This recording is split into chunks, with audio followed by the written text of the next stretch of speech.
Memang kalau nggak buru-buru nggak enak rasa aku kurasakan weh. Kalian bayangkan aja hari ini sebenarnya aku masuk jam 10.30 tapi jam 10.40 aku baru sampai kampus. Babalah. Halo weh, welcome to Motis Vlog. Untungnya lah ya kan weh masih nampak aku bapak ini di depan belum masuk. Jadi aku buru-buru lah naik tangga ya kan sebelum bapak ini masuk. Soalnya nanti kok udah masuk segan juga kok masuk ya kan. Sebenarnya nggak apa-apa ya sih weh agak telat-telat dikit tapi ini aku udah agak bersalah memang udah lewat berapa menit coba. Seperti biasa lah ya kan kalian tengok kalau pagi-pagi itu udah naik tangga aja weh. Kalau nggak lantai 2 lantai 3. Gak apa-apa weh, aku bilang lah nggak apa-apa. Hitung-hitung olahraga ya kan. Laki-laki di lantai 2 ini juga udah lumayan banyak. Ini tandanya memang udah mau siang. Orang-orang udah pada siap kelas. Awal baru lagi masuk. Tapi weh kayak gini juga lah yang enak. Dia tuh sedang-sedang, gak terlalu pagi dan gak terlalu siang juga. Jadi bisa lewat style-style waktu itu ya kan. Gak terlalu terlambat kali kok pun terlambat. Gimana rasa kalian? Enakan masuk pagi, siang atau sore? Atau kalian tim kayak aku sukanya tuh di jam-jam 10 atau jam 11an gitu masuknya? Weh suka kalian lah ya kan. Pokoknya kami masuk dulu ini kelas pertama. Biasa matkul mediasi. Kan ku bilang kan weh waktu itu cepat kali berlalu. Baru lagi seminggu lalu kita belajar ini. Ini udah masuk lagi hari Senin. Oke lah weh, abis matkul yang pertama kami nih mau masuk matkul yang kedua. Tengok muka kami agak menegangkan dikit ya kan. Gak sih weh, sebenarnya aku aja yang tegang. Mood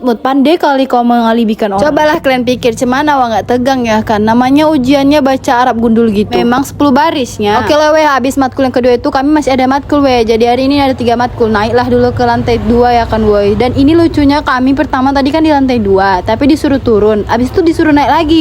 Gak tahu lah weh. Jadi hari ini kami tuh kayak naik turun adalah 2 kali naik turun. Lah kalian pikir apa nggak lucu? Lah kami sekali turun sama naik banyak ya kan. Jadi lucu rasa aku Tapi seru juga weh, baru kali ini kami kayak gitu. Inilah baru fix kelasnya. Buku bapak itu pun awak bawa. Udah ya pak, udah capek dioper-oper. Jadi matkul kami yang ketiga ini filsafat hukum weh. Sini rasa aku agak menarik lah pembahasan kami hari ini. Taulah kalian ya kan ilmu filsafat itu kayak mana. Kadang nggak sampai otak awak ke sana. Karena kami ini pertemuan terakhir sebelum UAS adalah 3 kelompok lagi kawan kami yang belum presentasi. Nah yang ku bilang menarik itu judulnya weh. Judul yang pertama itu kami membahas tentang hubungan hukum dengan moral. Judul yang kedua hubungan hukum dengan kekuasaan. Dan yang terakhir weh hubungan hukum dengan sosial. Jadi sedikit banyaknya adalah tahu awak ya kan. Dan itu menurutku seru. Dan ada juga sih yang disangkut pautkan sama hukum kita di Indonesia ini sekarang. Makanya itu sih sebenarnya titik terserunya. Allah kalian ya kan isu-isu hukum di Indonesia kita saat ini kayak mana. Dan saking serunya karena ini juga 3 makalah kan weh. Jadi agak lama pulang kami nih. Sampai udah mau jam 5 weh, 5 lewat pun kami semua belum sholat asar. Tapi weh karena menuntut ilmu itu juga wajib. Inilah dulu diselesaikan ya kan. Nanti kewajiban setelah menuntut ilmu ini baru kita laksanakan. Gimana? Cocok rasa kalian? Memang kayak gitulah kata dosen kami. Oke loh weh, udah banyak kali bacotanku ya kan. Cukuplah itu. Kok yang semalam aku buru-buru piginya ini pulangnya pula awak buru-buru. Sampai sinilah dulu ya, kapan-kapan lagi. Dadah weh.